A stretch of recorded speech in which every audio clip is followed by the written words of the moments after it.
Hi everyone, I will be reporting regarding on the basic concept of measurement.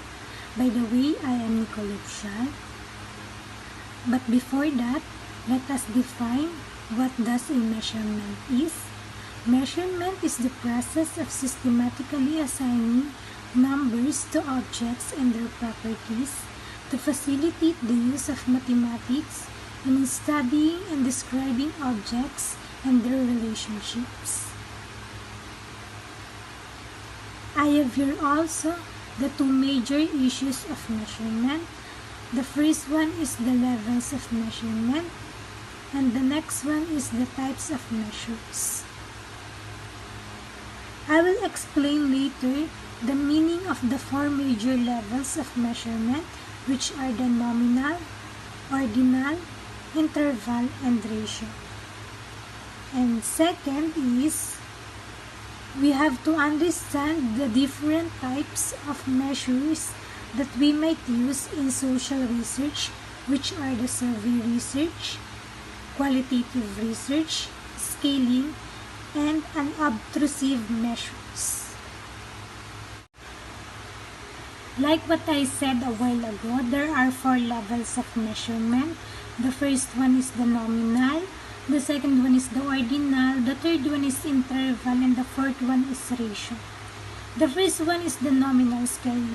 When we say nominal scale, it is used for labeling variables or recognition of a group or individuals without any quantitative value. Meaning, when we say nominal scale, it is just labeling an object without any quantitative value. Nominal means name. Nominal scales means labels name or labeling a name. All of these scales are mutually exclusive or no overlap. None of them have any numerical significance. I have here some examples of nominal scales. Gender, either male or female. Name of state, MP, UP, AP. Color, red, brown, green. Religious preference, Hinduism, Buddhist, Muslim, Christian. For example, in the survey, there is choice of gender. It is either male or female. Male as 1, female as 2. The number behind the male or female is just a representation of the gender, but it has no there is no quantitative value or significance, numerical significance of that object. A subtype of nominal scale with only two categories is called dichotomous. Male or female, yes or no, pass or fail. When you say dichotomous, it is a subtype of nominal scale that has only two categories. Like what I have said, male or female, there is only categories in that particular topic. Yes or no, pass or fail. The third level of measurement is the ordinal scale. When we say ordinal scale, it is typically measures of non-numeric concepts like satisfaction, happiness, discomfort, and etc. To simplify, when we say ordinal scale, it is just typically measuring or rating a specific object. When we say ordinal, meaning order. And also, I have here an example on a survey question, which is, how do you feel now? 1 for very unhappy, 2 is unhappy, 3 is okay, 4 is happy, 5 is very happy. Another example of this is the class ranking, either 1st, 5th, or 16th, socioeconomic status, poor, middle class, or rich, Likert scale, strongly disagree, neutral, agree, strongly agree, level of agreement, yes, maybe or no, time of day, dawn, morning, noon, afternoon, evening, and night. The third level of measurement is the interval scale. When we say interval scale, it is numeric scale in which we know not only the order but also the exact differences between the values. To differentiate with the ordinal scale, when we say ordinal scale, you're just looking for the order of a specific object. But in the interval scale, you're looking for the exact difference between the two objects. There is an equal space in between of the two objects. There is a name, there is an order, and also there is a difference between each item, which is neededly the same.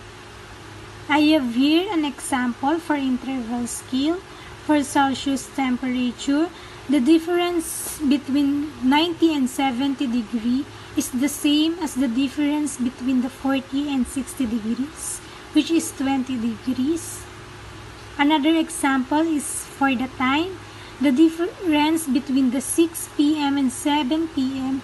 is the same with 4 p.m. and 5 p.m., which is 1 hour. The last level of measurement is the ratio scale. When we say ratio scale, it has a name, it has an order, it has the exact calculation between units, and also it have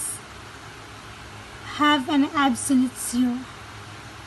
For example of these ratio scales are the variables like the height and the weight, and these variables can be added, can be subtracted, can be multiplied, and can be divided. It also allows a wide range of both descriptive and inferential statistics to be applied. And right now, I will be discussing the 4 types of measures that I said a while ago. The first one is the survey research. When we say survey research, it includes all the designs and also the implementation of interviews and the questionnaires. The next one is the scaling. It involves consideration of the major methods of developing and implementing a skill. Later on, I will be discussing the different types of scaling. The third one is the qualitative research. It provides an overview of the broad range of non-numerical measurement approaches. And the last one is the unobtrusive measures, which presents a variety of measurement methods that don't interfere with the context of the research. The last topic that I will be discussing is the scaling of measurement. What is scaling? When we say scaling, it is the branch of measurement that involves the construction of an instrument that associates qualitative constructs with quantitative metric units. The simplest explanation of scaling is that the scaling is the assignment of objects to numbers according to their weight. I have here the 3 types of unidimensional scaling method. The first one is the Thurstone scale. Thurstone scale. Psychologist Robert Thurstone was one of the first and most productive scaling theorists. He actually invented 3 different methods for developing a unidimensional scale. The method of equal appearing intervals, the method of successive intervals, and the method of paired comparisons. The 3 methods differed in how the scale values for items were constructed. The second one is the Likert scale. When we see Likert scaling, it is a psychometric scale commonly used in questionnaires and the most widely used scale in survey research. When responding to a Likert questionnaire item, respondents specify their level of agreement to a statement. The scale is named after its inventor psychologist Francis Likert. The Likert scale can also be used to measure attitudes of people.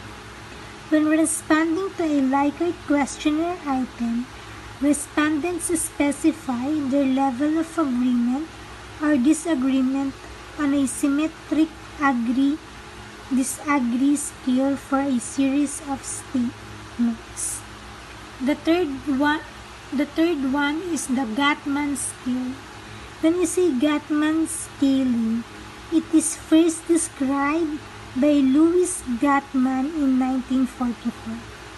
This scaling is also known as cumulative scaling or scologram analysis. The cumulative scale or Gatman scale measures to what degree a person has a positive or negative attitude to something. It makes use of a series of statements that are growing or descending in how positive or negative a person is towards the subject.